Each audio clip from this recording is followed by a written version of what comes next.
Hello everyone, welcome to another Narc Survivor live video. In this one I'm going to be talking about why narcissists get obsessed with you.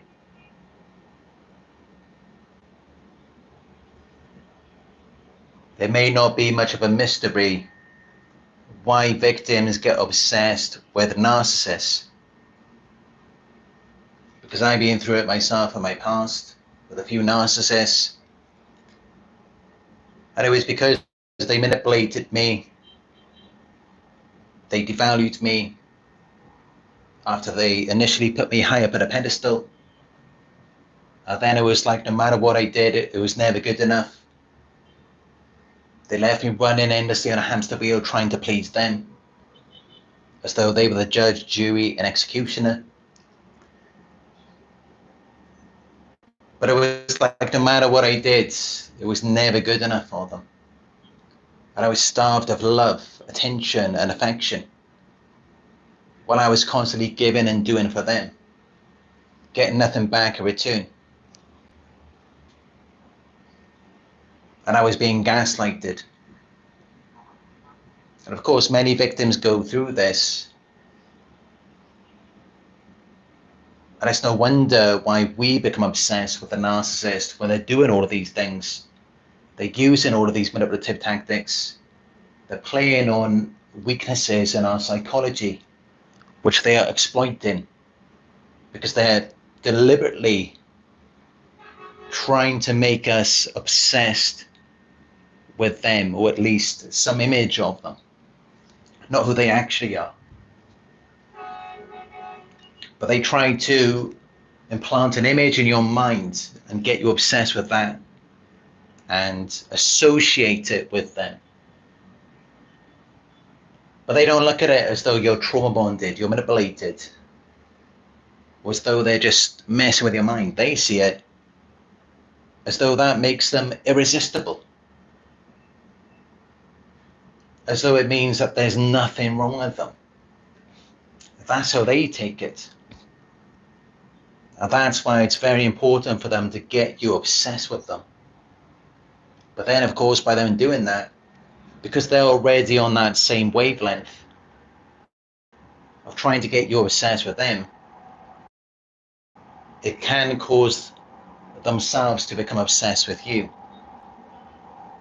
And I'm going to get into that now. I'm going to give you the 7 reasons of how the narcissist can become obsessed with you.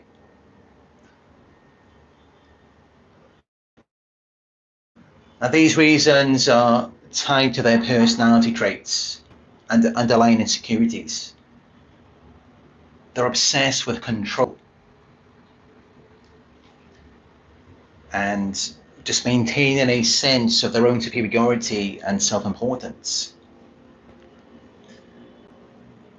So yeah, here's the first reason why narcissists get obsessed with you. It's for validation and attention. It's for their narcissistic supply. Because they thrive on admiration and attention from you,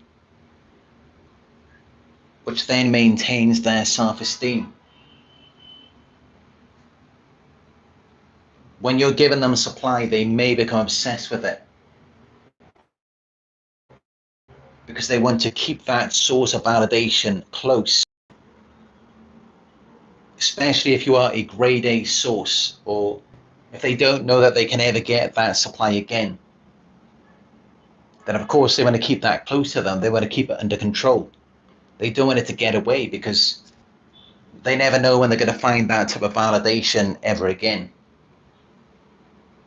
So they get obsessed with your supply. It's not so much you as a person, but it's what you can provide, how you can make them feel about themselves. Because you may feel good about yourself. Many of us, we have this childlike innocence, this wonder about people and things. We're not so going around judging people, looking down on them, thinking bad of them. So that's an excellent source of supply for a narcissist. They want someone who's not going to see anything wrong with them, someone who's going to forget about what they might have done the day before. The second reason why narcissists get obsessed with you is due to a sense of ownership. They view you as an extension of themselves rather than a separate individual with your own feelings and needs. So they feel like they own you emotionally and psychologically. They feel like you are a part of them. So they become obsessed with you over maintaining this sense of ownership, this perceived control over something that they believe belongs to them, over something that they see as a part of themselves. And of course, that means that they're viewing you as an asset to themselves, as something that complements them, as something that is good for them. Because otherwise, why would you want to be associated? Why would you want to be linked to something that's not good for you? To something that's not serving you? They see it as though you are good for them. You are serving them. You are giving them supply. You are giving them validation and attention. You are meeting their emotional and psychological needs. And that's why they hold on to you. That's why they don't want to let you go.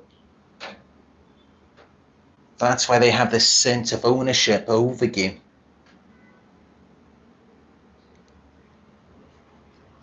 Because of course they want to own something valuable. They want to own something that has a high worth. If it had a low worth, then they wouldn't want a sense of ownership over it. So you can recognize your value through how they're treating you like they own you and as though you belong to them. If you just joined, please give this video a thumbs up. Let's work together to get this very important message out there. The third reason why a narcissist may get obsessed with you is out of a fear of rejection or loss. Yes, they may act confident or even arrogant. They may act like they're the best thing since sliced bread, but actually, deep down, they're very insecure. They're very unsure of themselves. They have a lot of insecurities. So if they sense that they're losing control over you, they may obsessively try to regain control, because rejection threatens their fragile self-image. Remember that you are their supply. They get an admiration and attention from you, which regulates their self-esteem. It validates their false image. So if you reject them or if they lose you, that then threatens their self-esteem and their fragile self-image. So they get obsessed with you out of a fear of rejection or loss, to where they may obsessively try to regain control over you. The fourth reason why they get obsessed with you is due to competition and superiority. Narcissists view relationships as power dynamics. It's not about a connection, it's all about power with them. And that's how they can't be vulnerable. That's how you can't connect to them. Because they want to have power over you. They view you as someone who is greater than them, someone who can serve them. So they can't let go their guard down with you. Because if they were to do that, then they see it as though you would likely reject them. And this is why they want to maintain that sense of power and control over you. to where they might become obsessed with winning in situations with the perceived competition, because they have a black and white mentality. It's all or nothing. There's only winners or losers. But in some ways, they're not so much trying to win. Because remember, this is coming from insecurity. This is coming from a sense of shame. So they're trying to not be seen as a loser by you. Because if you were to see them as a loser, then they would feel like a loser. And that is the last thing that they want to feel. In their childhood, they abandoned their true self and created a false character. Because back then they felt like a loser. And even now, beneath the mask, underneath the facade, they still feel like a loser. It's like the man behind the curtain in The Wizard of Oz. That's how they feel deep down. That's how they feel underneath the mask. And this is why they become obsessed with winning. They especially become obsessed with winning with you because they view you as a winner. They view you as a champion. I mean, just think about it. Let's say there's two people running a 100-meter sprint, and one of them's just a beginner. The other person is a narcissist who's very advanced at running. They're probably going to go easy on them. They're not going to become very competitive because they already know it's not even a competition if they're advanced. Now the narcissist becomes very competitive and they become obsessed with winning because they view you as more experienced, more skilled, more advanced than they are in certain areas or aspects, whatever it may be. They see you as being more successful because you've actually put in the work for real. Because this is all a result of their insecurities. That's why they get obsessed. So this is why they become obsessed with winning. This is why they become hyper competitive. It stems from insecurities rather than past experiences of success. They don't have any past experiences of success. They don't have past experiences of successfully manipulating people, which isn't really success because it's not even real. Emotional manipulation has nothing to do with reality. So this is all just in their heads. And then they pull other people into this shared fantasy.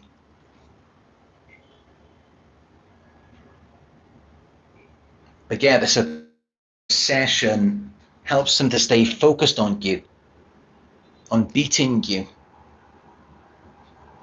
So competition and superiority. That's the fourth reason why they get obsessed with you. The fifth reason why they get obsessed with you is because of idealization and devaluation.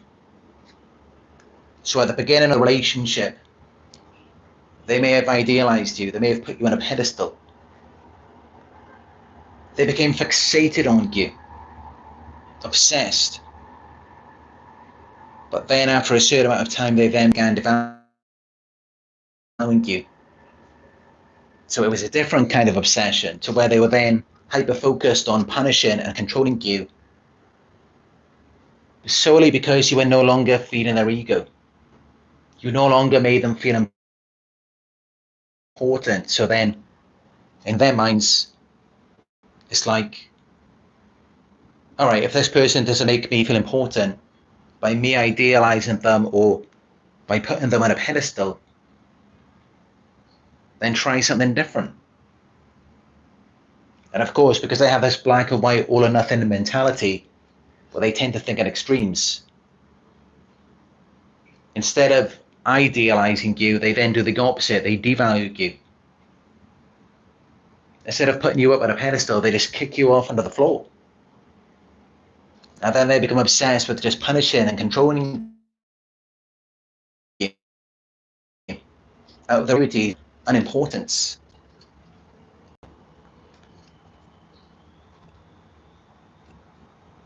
"69 live viewers, give it a thumbs up if you're finding this video helpful so far.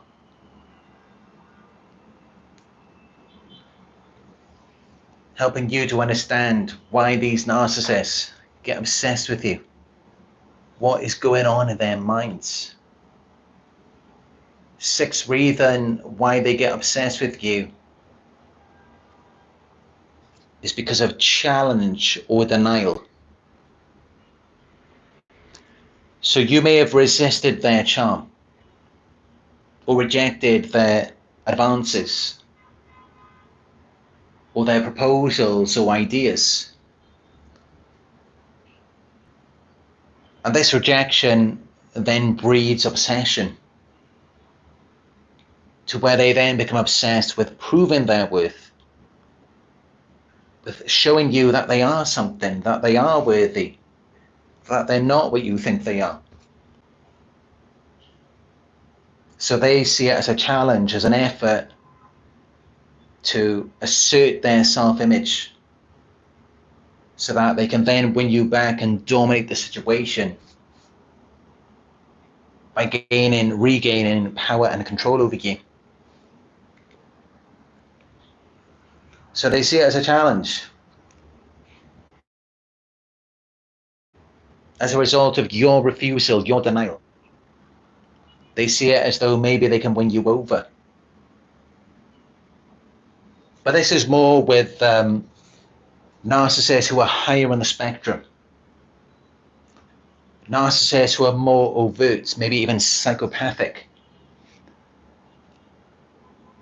As for narcissists who are more vulnerable, maybe more shy, they may just give it the silent treatment.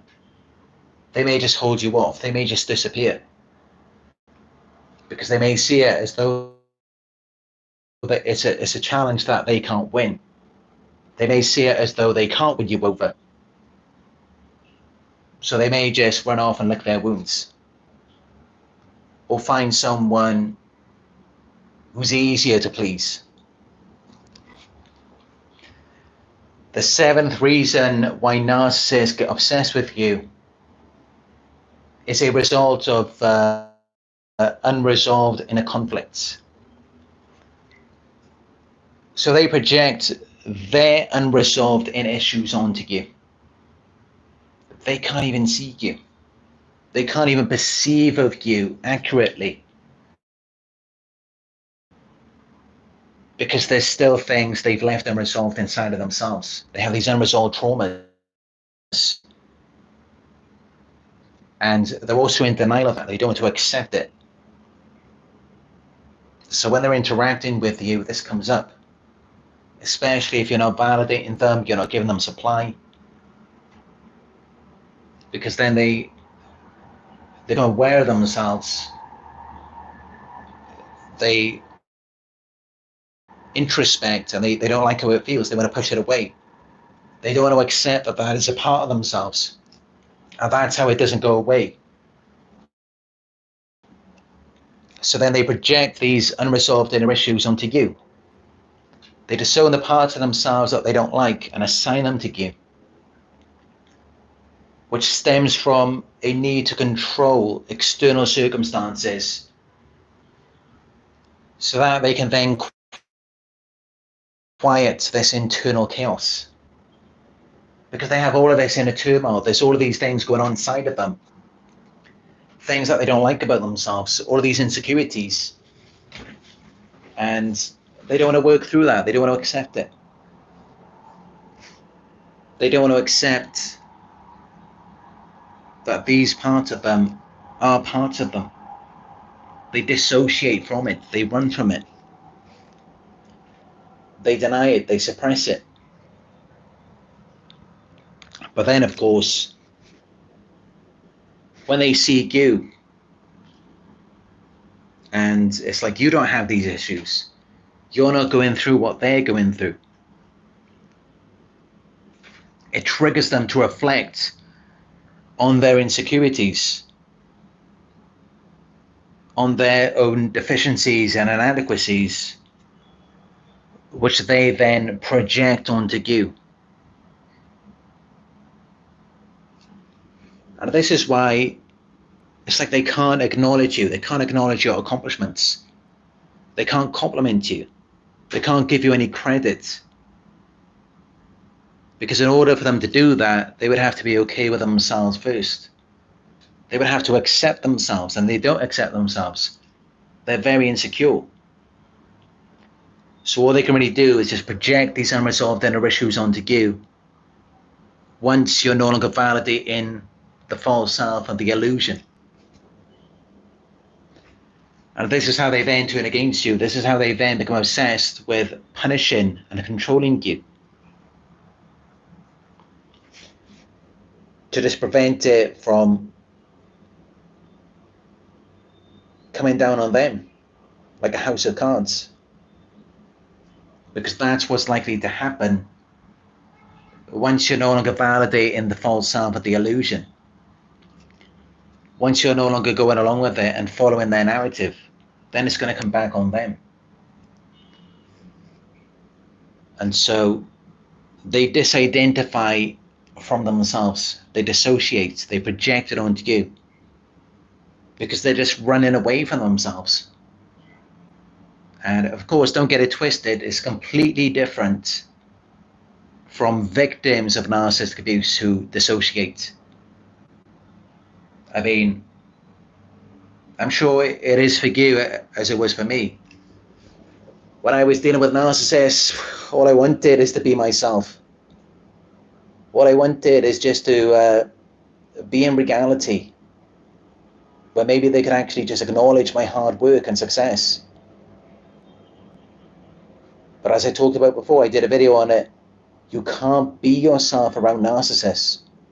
They don't want you to be you because, as I just mentioned, you being you, you don't have the problems that they have. You don't have the insecurities.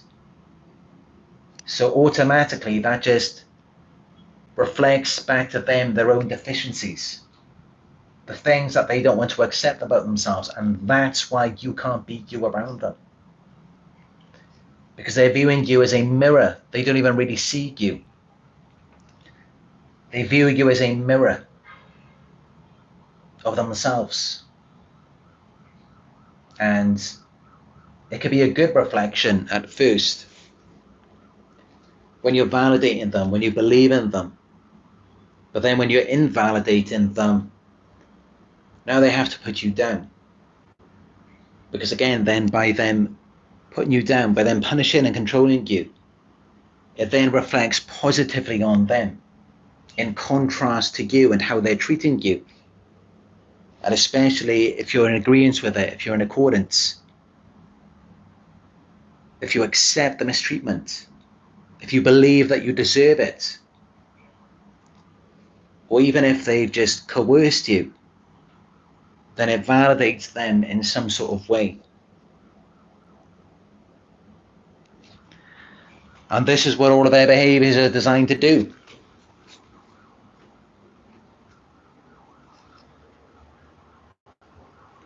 But also, I mean, another thing is that they're going to get obsessed with you because they can't figure you out. I mean, think about it. We've got different brains. We've got different wiring. We're completely different people. We're nothing like narcissists. We're possibly on the opposite end of the spectrum. Many of us may be empaths, codependents, people pleasers. We're givers, they're takers. They're all about just draining the life out of you, sucking you dry. And then as for us, we just try to give them everything we got. We just try to do everything in our power to try to make them happy. But no matter what we did, it was never good enough. So we have very different personalities. And they have a disordered personality, and we don't. We have different wiring. So that's another reason why they may become obsessed with you, because you're so different to them. You're so mysterious. It fascinates them. They're trying to figure you out. They're trying to figure out all of these things about you that they don't have for themselves. The way you're able to be vulnerable, your ability to emotionally connect, your empathy, your compassion, your love, your positivity, your affection. They're trying to figure out all of these things. They're trying to understand. And it's very confusing for them. They may not even know if it's even real or not. They may question if you're trying to manipulate them, depending on their levels of self-awareness, because remember, they project their insecurities onto you. They project their faults onto you, their defects. So it may be difficult for them to perceive you. But yeah, you are also very mysterious to them. You are also like a puzzle that they can't solve, because they don't have experience with you.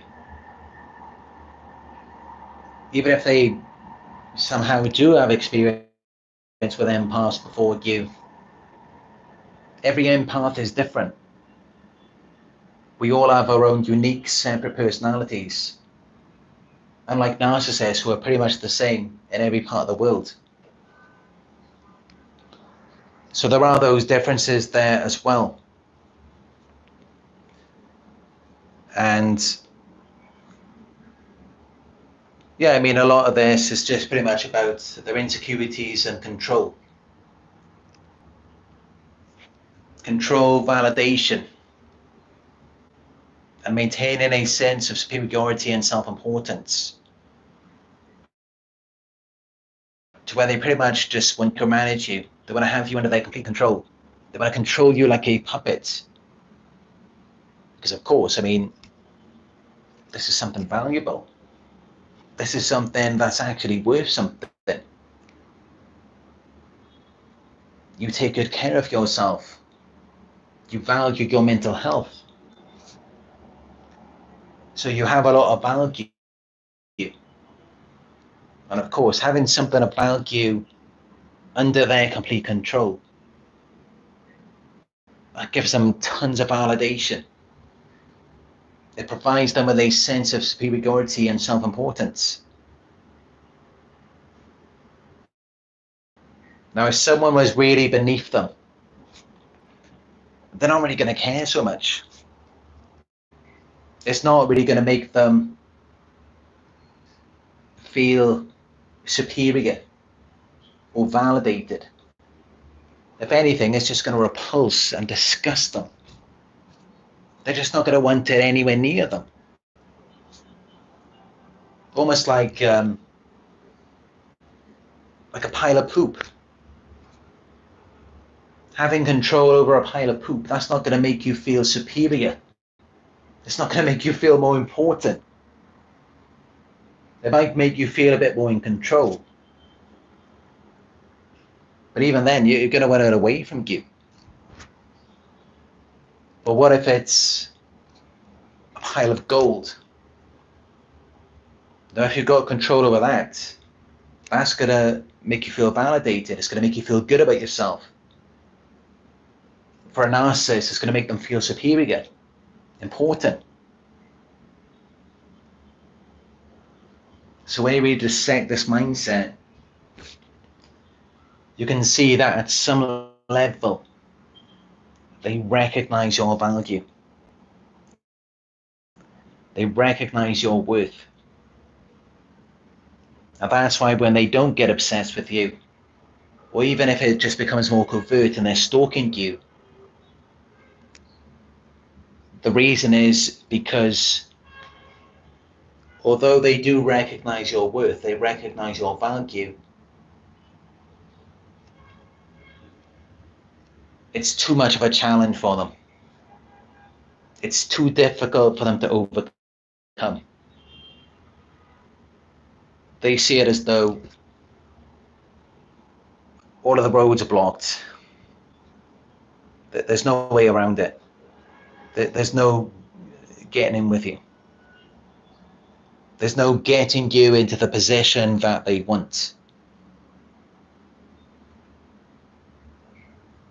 And initially, when they realize that it's too much of a challenge, then they will stop idealizing you and so much proving their worth, and then they will just devalue you. They will just punish and control you. But then when they can't even control you, when they can't even direct the course of events with you and determine your behavior, then they'll just disappear. You won't even hear of them anymore. But then they may come back at some point. If they see that you're going through something, if they see that you're vulnerable, when they see it as too much of a challenge, when they see it as though it's too difficult for them to overcome, they may just try and pull things apart from the outside. So they may try and pull strings where they're covertly trying to turn people against you, isolate you, target you financially, spread lies and rumors, to try and weaken you so that you've got nowhere else to go. You've got no resources to take care of yourself. And then it's less of a challenge for them. It's less of a challenge once you haven't got anyone to support you and you can't take care of yourself. So that's what the narcissist will do when they see it as too challenging for them. Of course, there are some overt grandiose narcissists out there who don't need to do that, but no challenge is too big. And that's why it is typically the narcissists who are more covert. They're the ones who are more jealous, possessive, and controlling, because they know that if they lose that control, it's going to be very difficult for them. And they're going to lose that supply, they're going to lose that validation. But the narcissist who is really overt, really grandiose, really full of themselves, really arrogant, really thinks that they're the best person in the world, they're not going to care what you do. They're not going to care where you go. They're not going to care how many friends you got, how many opportunities, how successful you are. None of that's really going to bother them, because despite how many connections or how successful you may be, they're still going to think in their minds that they're above you. And I've done some research about it, and it does seem as though there are many overt grandiose narcissists and psychopaths who aren't insecure. And it was very interesting for me when I found this out, because up until that point I wasn't aware of it. But yes, there are actually overt grandiose narcissists and psychopaths out there who aren't insecure. And they genuinely believe that they are the best. They really believe that deep down to their core. Now, of course, that's more rare. As we know, grandiose narcissists and psychopaths, that is very rare. So many of you may not be dealing with that type of character. Research, most narcissists are going to be more insecure at their core. And that's why they're going to be more jealous, possessive, and controlling. That's why they're going to be more competitive.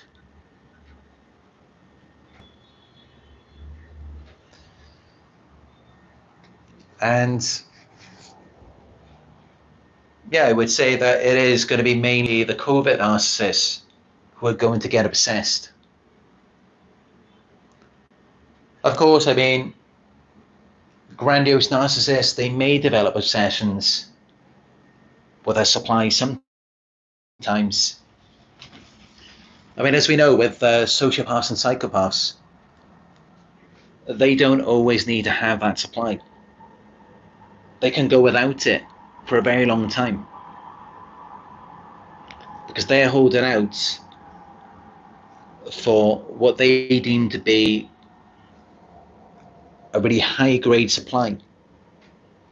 So they're holding out for that. And yeah, that doesn't mean that they're not ever going to become jealous or controlling. They may as well. So a grandiose, overt narcissist could become insecure. It's possible. And of course, it's never going to be completely fixed. It does depend on external circumstances. So even if it's a grandiose, overt narcissist or psychopath who thinks that they're the best thing since sliced bread, someone else could come in who could be more successful, more attractive, or how the narcissist perceives them to be. And then, yes, even that type of narcissist could become more covert, more jealous, possessive, and controlling, more insecure. And they could get obsessed as well. But in order for that to happen, they would have to go from being the grandiose, overt narcissist to becoming more covert first. I mean, it's just not going to happen. The grandiose, overt narcissist, they're not going to have all of the wealth and power, all of the connections, all of these different sources of supply, and still become obsessed over one supply.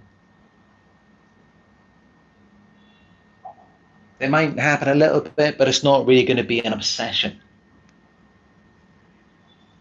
In order for it to create that obsession, that addiction, to where they're desperate for that one source's attention, most of that has to be gone first.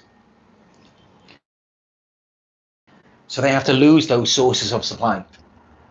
They have to lose the connections, they have to lose the power, and then they become more covert, then they become more insecure.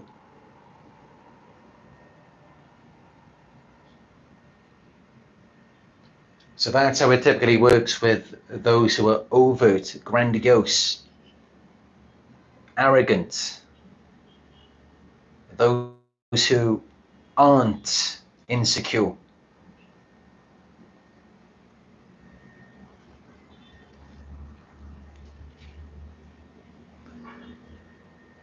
How's everyone doing down here in the live chat? What's going on?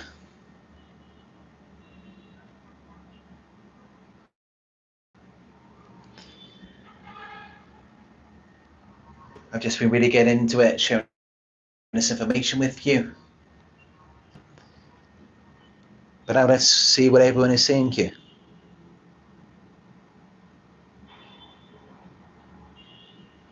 I'm just scrolling through the live chat. Any questions, let me know.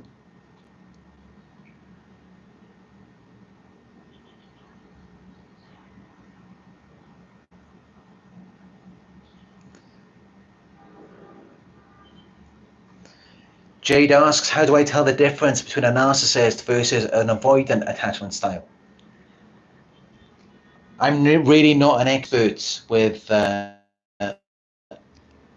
avoidance. So I recommend watching Chris Sater's videos. If you just type it in on the YouTube search, Chris, Seiter. And my name is also Christopher. But yeah, he is the expert with avoidance. And he's got some brilliant videos on there, so check it out.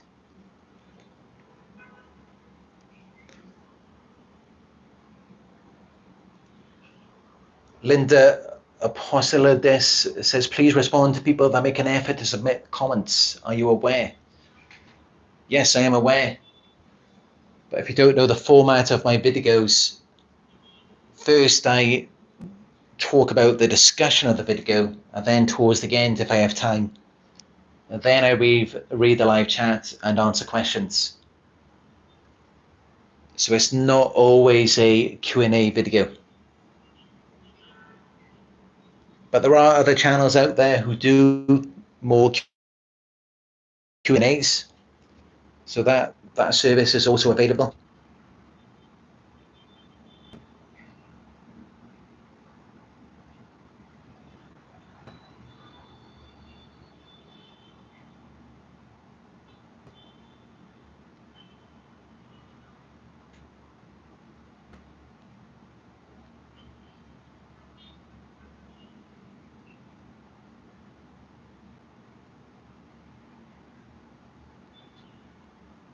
Mike says this fool can't get it up. You know, I've heard that before. You know, I've had some gay clients who are with narcissists, and I remember one of them said the same thing on call. They said that you could never get it up. So I'm sorry that you're going through that, Mike.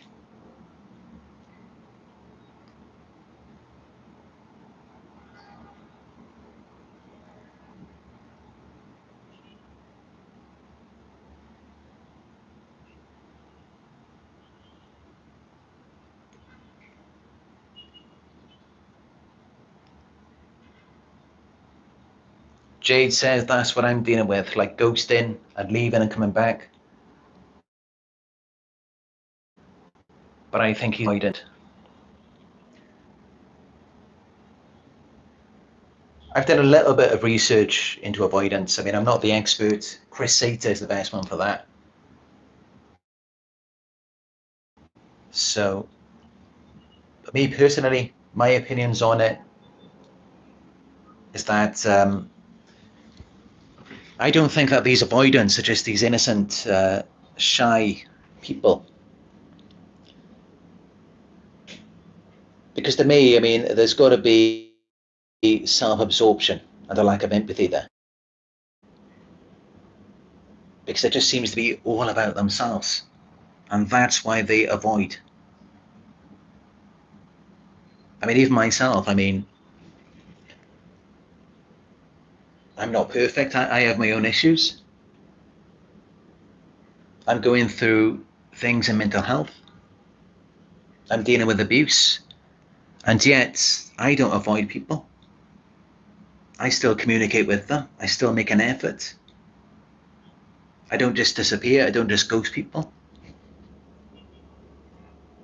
And I'm sure it's the same for many of you. I mean, even when the narcissist was abusing you, and you were doing everything for them, and they weren't doing anything for you, it still took you a very long time to avoid them, to finally go no contact. So for me, I mean, these avoidants, I believe that there is self-absorption and a lack of empathy there. Now, I've only watched a few of Chris Sater's videos, so I don't know if he would agree with that, but I did notice that he did a comparison video of avoidance and covert narcissists.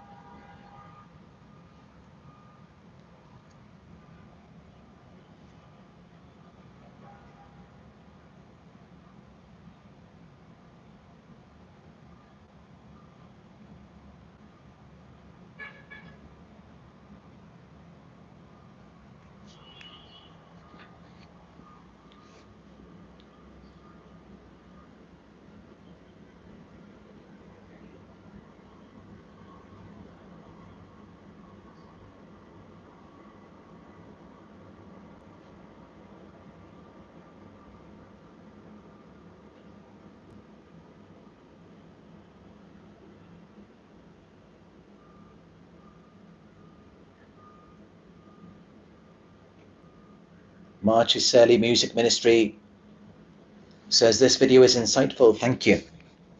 Especially your explanation of how they view relationships as power dynamics. Can you speak more to the narcissist need to punish? What as Dr. Ramley has mentioned in her videos, there is a shame abuse cycle with narcissists. So they feel shame. They know that they shouldn't be doing those things to you. They know that they shouldn't be abusing you. They shouldn't be punishing you. So they feel shame as a result of that, which then causes them to further abuse you. And this is how they get stuck in this endless shame abuse cycle. This is what causes them to continue to punish you to no end. And they're never satisfied, they're never enough, because it's not that there's something wrong with you, it's something wrong with them. They're miserable people, they can't be happy. And they can't be happy because they're fake and manipulative. They're disingenuous, they're deceptive. They're doing things the wrong way. And they know that they've hurt you, they know that they've abused you. But they go full force in that direction. They really put their foot down. They go all out on the throttle so that it doesn't come back on them. If you see what I mean, it has to be more outward onto you. They have to project it. They have to blame and punish you to avoid any introspection, to avoid having to self-reflect on the fact that maybe they're the ones who should be punished as a result of their actions and how they've been treating you.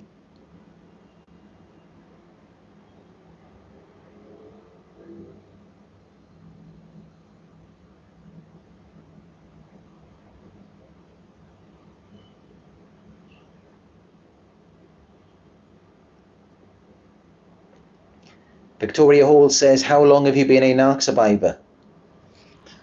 When I first started this channel in August 2018, which is about 6.5 years ago.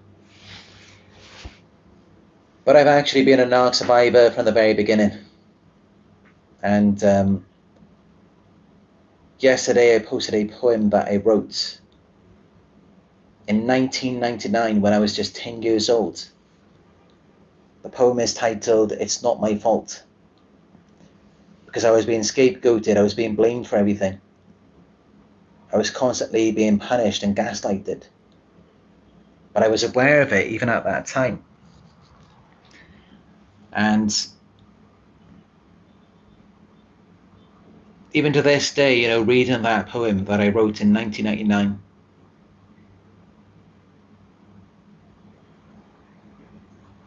it's just a very good poem. It's very descriptive. It rhymes, it makes sense. And, that's just a part of it, of being in a narcissistic family, is that they didn't recognize my abilities, my value. They couldn't see what I could have been. Because, of course, for a 10-year-old to write a poem like that, it's really incredible.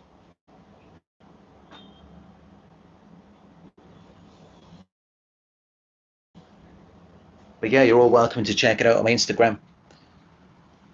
So far, it got over 5,000 plays. Something that I wrote 26 years ago. My Instagram is Narc Survivor YouTube. If you want to see it.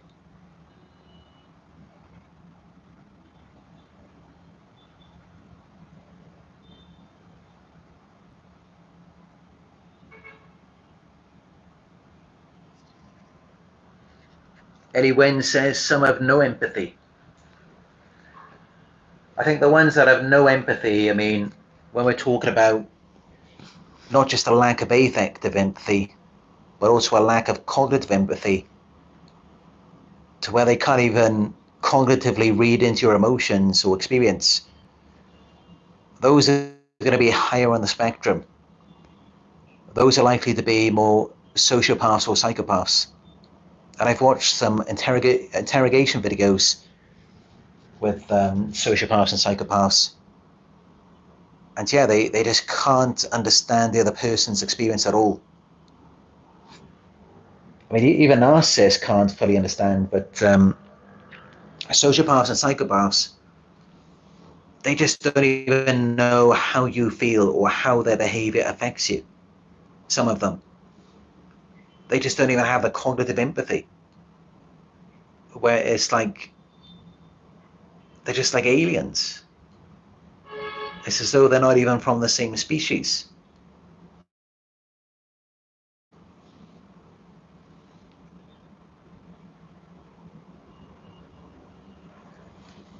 Easter says, I consider myself smart and I was fooled. They are better than a Hollywood actor. Don't beat yourself up, Easter. I can tell you it's not about intelligence. It doesn't mean that you lack intelligence because you were fooled by a narcissist. And it doesn't mean that you lack emotional intelligence. You could be very intelligent, very emotionally intelligent, and still be fooled. Because it's got nothing to do with logic or reasoning. And it's not even so much to do with emotions. I mean, they manipulate your emotions. They deceive you. They make you think that it's something when it's actually not. And of course, they're very cold, they lack empathy. It's very easy for them to do it to you. We don't think the way that they do. We're not crazy like they are.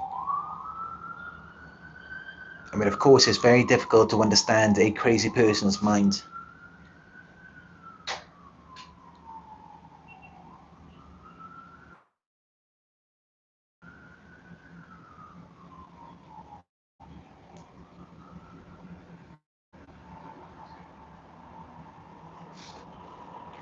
Amanda Surley says he stole a substantial amount of money from me, right under my nose, and completely denied it. Silly me, gave him the benefit of the doubt. Never again. Yeah, that's what they will do. They will just steal from you. I've done videos about that. There's one video titled The Narcissist Will Steal From You. Another one, The Narcissist Wants Your Money. All excellent videos, check them out. And yeah, they will steal from you because they have no boundaries. And they were likely, well, of course, they were abused as children, maybe even sexually molested. And that's nothing against those who were molested in childhood, because I was myself. But they took a different path. They took a different path to where people crossed their boundaries in childhood. People abused them. People sexually molested them. And now they see it as though they can just do whatever they want to you. They see it as though they can touch you inappropriately without your permission. They can take your stuff. They can just put their feet up on your dashboard. They can treat your things however they like. They can steal it. They can destroy it. Because these things happen to them in their childhood. And that's how they can cross boundaries, because they just view everything. They view the entire world as an extension of themselves. And then they also have no self. They have no identity. They live in a false reality. So they can just take part of you and add it to their false image, their false self, and then see it as though that's a part of them. And anyone who believes in it, anyone who goes along with it, anyone who sees it as though that's them, after what they've taken from you, and as though you're not you, they're all in a fantasy. They're all living in a false reality, and that is how they're always so angry and miserable. That's how. And even us, we can get into the false reality. We can go into a fantasy world. If we're the flying monkey of someone and we're being told a lie. This is why it's very important to be aware of the truth, so that you don't go into the fantasy. Because being in the fantasy, it may feel good in the moment, but long term, it is a miserable experience. It's horrible. And I mean, I myself, I was asleep for most of my life. I was in the fantasy, and it was horrible. And this is what it's like for them, because they don't want to accept the truth about themselves. And this is what it was like for us before we became aware, before we awakened. It was miserable. Until these videos awakened us.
But yeah, just be aware that narcissists, they will develop these crazy obsessions, and it won't have so much to do with you as a person.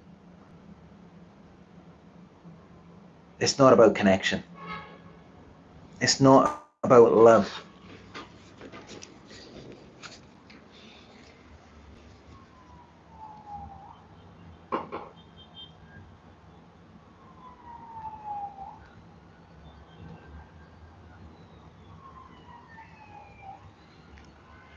It's got nothing to do with them caring about you. It's just all about their need for control, admiration, or personal gain. It's all about themselves. It's all about what they want. They're extremely insecure. They feel powerless and helpless. They feel miserable about themselves. And that's why they then develop these obsessions that revolve around control, validation, and they need to maintain a sense of superiority and self-importance, because they don't already feel in control. They don't already feel validated. They don't already feel superior or important. So that's why they develop these obsessions. It's nothing to do with love. It's not because they care about you. It revolves around control, admiration, and personal gain, because they feel deficient and inadequate. They feel like something's wrong with them. Now that's how their obsession then turns toxic and manipulative. I mean, it's manipulative already at the beginning, but then later they begin devaluing you and it becomes toxic, because it's just all about themselves. The shared fantasy is all about themselves. It's not about you. Even when they're idealizing you and they're putting you on a pedestal, it's not about you. It's not about them connecting to you. Well, as for us, it's just like, get us out of the fantasy. Let's come back into reality, because it's not fulfilling. It's not fulfilling to be in a fantasy that's all about someone else as a weapon against you, to harm you, because they know that. They recognize that the fantasy is not fulfilling for you. They recognize that you're actually not too concerned about validation, admiration, the things that they're concerned with. They recognize that. They see that you're more concerned with connection. And this is how, I mean, narcissists, they will often put on a show, especially in front of other people. They will give you that validation. They will admire you. They will do all of that superficially. because then that benefits them. It's good for their image, their families especially. But one thing you'll never get from them is a connection. But many of you can get fooled into thinking that the admiration and validation that they're giving you is a connection, but it's not, and that's how it later turns toxic. So recognize the difference. Because of course, for many of us in our past experiences, I mean, the validation, the admiration, and the connection, it all just really goes intertwined. I mean, when you're connected to someone, you do admire them and you do want to compliment them. But with the narcissist, the admiration and the validation, I mean, that's more just to simulate the connection, to make you think that it's something that it's not. They can only focus on the superficial parts of it.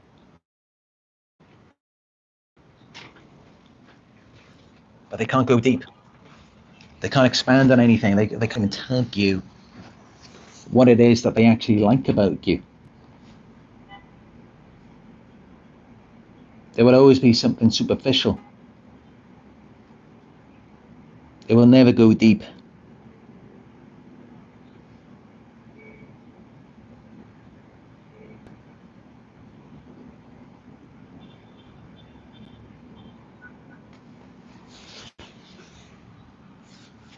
Hey, maybe at some point I can get down there. I don't know if you can see it, but there's a little Christmas tree. Maybe I can do a video there at some point.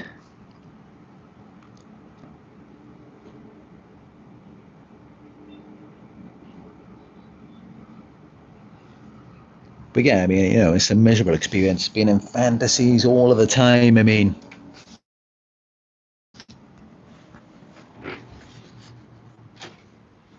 don't get me wrong, I mean, there's a time and a place for fantasies. But what about actually getting real? And even then, even in the fantasy, I mean, in the shared fantasy, the fantasy that they share with you, they only share it with you to make it all about themselves, to direct your energy and attention to them. The fantasy is never actually about you. Even when they're idealizing you and putting you on a pedestal, that's still about them. It's narcissistic supply by proxy.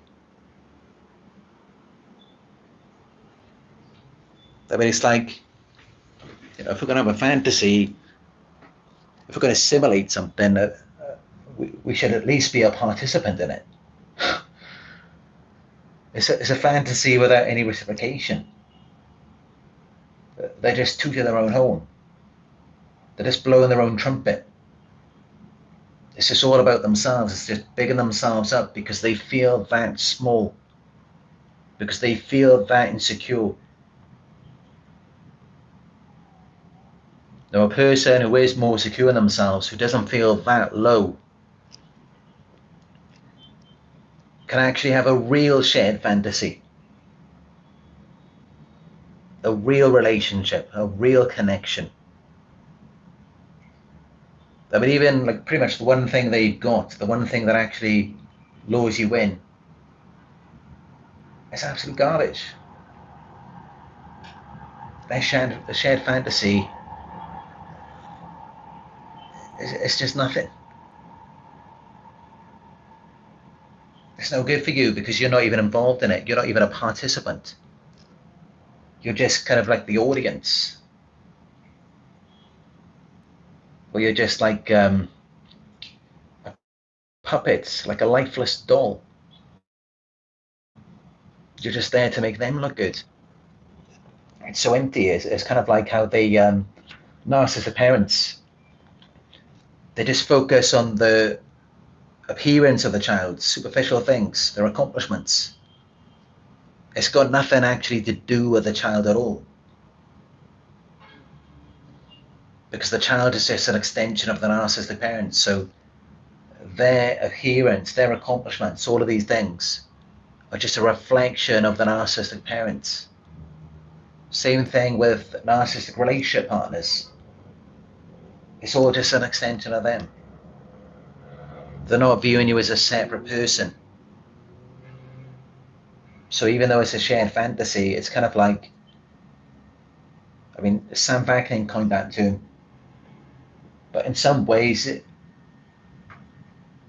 is a shared fantasy, but then it's not as well, because you're not really involved in it. It just makes you feel invisible.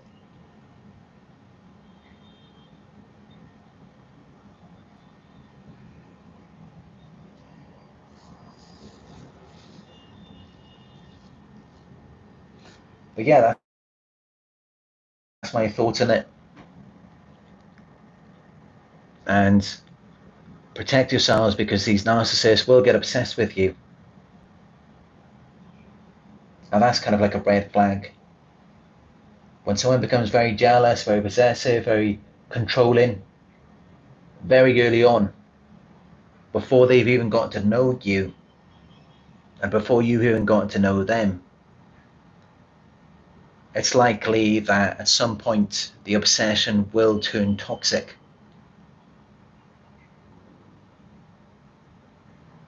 So that's something to be aware of. But yeah, give it a thumbs up if you found it helpful. Let me know your thoughts in the comments. I'm still ad revenue from these videos, so there's no ads on any of my videos at the moment. But you are very welcome to donate, and I appreciate all donations, no matter how small.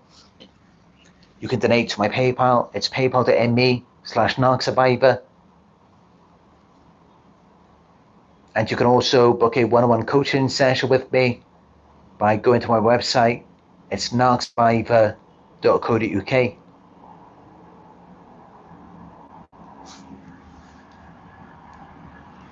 Follow me on Instagram. It is Narc Survivor YouTube. Yesterday, I posted a poem that I wrote when I was 10 years old, back in 1999. And also today, I posted a reel of a very nice beach that I went to earlier this year in the Philippines. So yeah, you can see that and so much more on my Instagram. Follow me. It is Narc Survivor YouTube.